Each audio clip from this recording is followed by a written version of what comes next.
Hey guys, we are through with our first unit, so it is now time to do some review. So using this diagram, give two other names for line WB. So line WB, here's point W, here's point B, so it's this line we need to rename. I'm going to give a lot of other names. We could just turn that around and call it line BW. We could use different points. We could use, say, G and Z, GZ or ZG. I'm not going to rewrite that, but we could turn that around. We could have ZW or line WZ. We could have GW or line WG. We could have GB or BG. We could just use this label here. We could call it line L. So there are plenty of different options for two other names for that line. Name three collinear points. So any 3 points on the same line. So points. How about G, Z, and W? G, Z, and W. I could have included B in that. They have to be on this line because this is the only line that has at least 3 points shown on it. Name a point not coplanar with B, Z, and H. B, Z, and H. So we don't even have a picture of a plane here that touches B, Z, and H. But if we were to imagine slicing with a knife, this is a big block of cheese here, and we're slicing it with a knife, and we touch B and H, and we keep coming up, and we touch Z. What is the one point on here that's not going to get touched? Now, as that knife rides up this line, it's going to touch W, Z, and G, but it is not going to touch point M. Now, remember, any 2 points in the world are collinear. So if I asked, are B and H collinear points? Yes, because that line exists whether it's drawn or not. So any 2 points are collinear. Let's make that little note here for ourselves. Any 2 points. If I could spell, that would be great. Any 2 points are collinear. Okay? And any 3 points are coplanar. So if I ask, are B, H, and M coplanar? They sure are. Even though I don't see that plane, it exists. Any 3 points, see, I can't spell points, are coplanar. Okay, find the length of segment SQ. Remember, with nothing over the top, it means the length of the segment. This is simply 7 plus 12. That's the segment addition postulate. That is 19. So the length of SQ is 19. Okay, find the length of PU. So from here all the way to here. Now I have these little tick marks here that tells me these 2 segments are congruent, so C is the midpoint. That means I could write this equation. 5x plus 4 is equal to 3x plus 12. Okay, so now I can subtract 3x from both sides. And at the same time, I could subtract 4 from both sides, and I'll have all my variables on the left. That's 2x. My constants on the right, 12 minus 4 is 8. And I'll divide by 2 and find that x has a value of 4. Okay, so now that I've got the value of x and I'm looking for the length of PU, I can go ahead and plug in the value of x right here. So for PC, I could do 5 times 4 plus 4. 5 times 4 is 20, plus 4 is 24. And then UC, 3 times 4 plus 12. 3 times 4 is 12, plus 12 is 24. Now if I add those two together, I've got a 24 here, a 24 here. I add those together, and that gives me PU.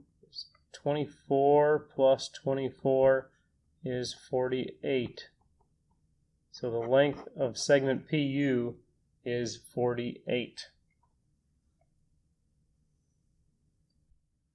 Okay, next up, find the length of segment GB and then the midpoint given those two endpoints. So the length of the segment, that's going to use the distance formula. So the distance from G to B. Okay, so that's going to be the square root of the difference of the x's squared plus the difference of the y's squared.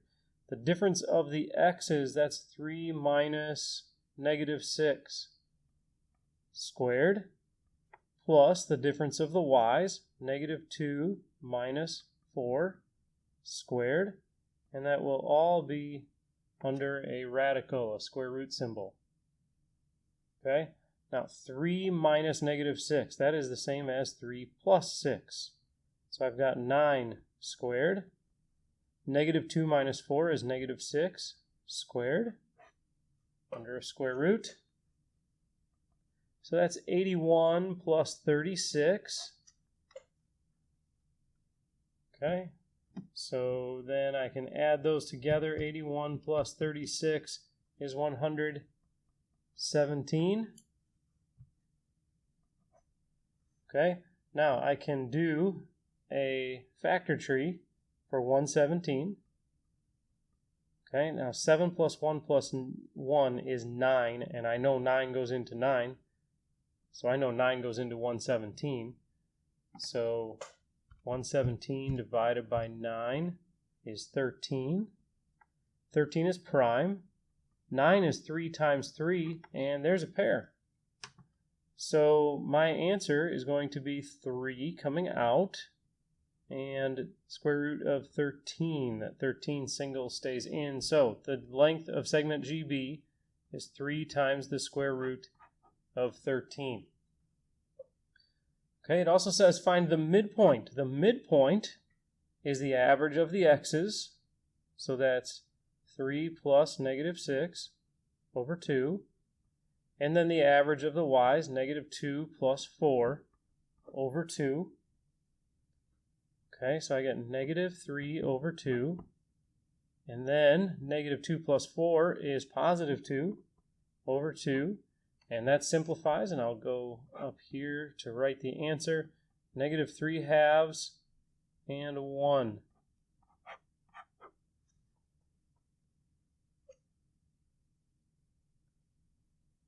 All right, find the value of x given that angle PAC, that's right here, PAC, and angle KAC are congruent angles. Okay, since I know these are congruent, I can say their measures are equal. 5x minus 5 equals 25. I can add 5 to both sides. 5x equals 30. And divide by 5. So x is 6. Okay, now all it says is find the value of x. So that means I am finished. Okay, but I want to just double check that. So 5 times 6 is 30, minus 5 is 25, and that matches this. Okay, so we know that our answer is correct.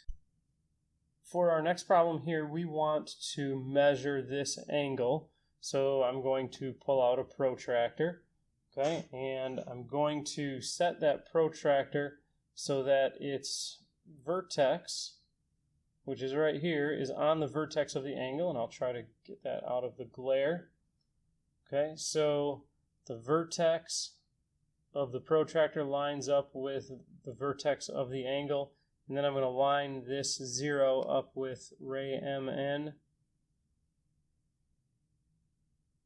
Okay, so it looks like it's right in place, and it actually isn't long enough here, so I am going to extend that side. Okay, and I'll line it up again. All right, so we've got an acute angle, so we're going to be between 60 and 70, so it goes all the way up to 60, then 1, 2, 3. It's kind of between 3 and 4. So I'm going to round up there to 64 degrees. And if you're within a degree, that's going to be just fine. This angle is acute. Remember, acute is between 0 and 90. 90 degrees is right. Between 90 and 180 is obtuse. And 180 is a straight angle. Find the complement of a 34-degree angle. Complement should make you think of 90 degrees. So we've got 90 minus 34. Okay, so 90 minus 34 is 56. So the complement of a 34-degree angle is a 56-degree angle. Supplement should make you think of 180 degrees. So to find a supplement, we do 180 minus 67. 180 minus 67 is 113. So we have a 113 degree angle. That is the the supplement of a 67 degree angle. All right, name a pair of vertical angles and a linear pair. So a pair of vertical angles, we've got to see an X like we do right here, and they have to be directly across from each other. So for a pair of vertical angles, we've got angle 1 and angle 4.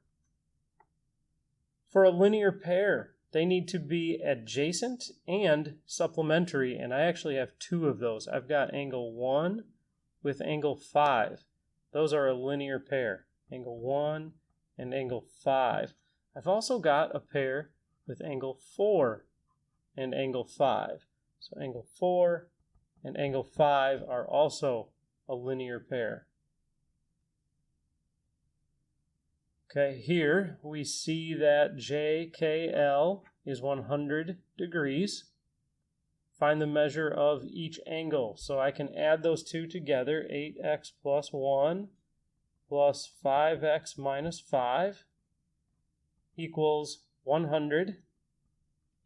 So that's 13x minus 4 equals 100. I can add 4.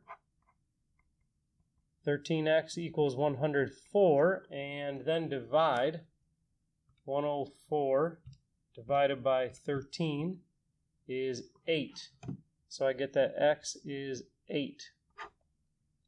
So the measure of angle JKX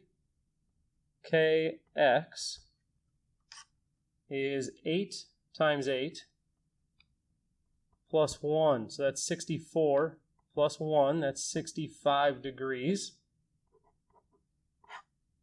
And the measure of angle LKX is 5 times 8, which is 40, minus 5, and that is 35 degrees. Now, to be sure we did this correctly, I can add those two answers together, 65 plus 35, and it's 100, just like it should be. So I know I did it correctly. Angle ABC is a straight angle.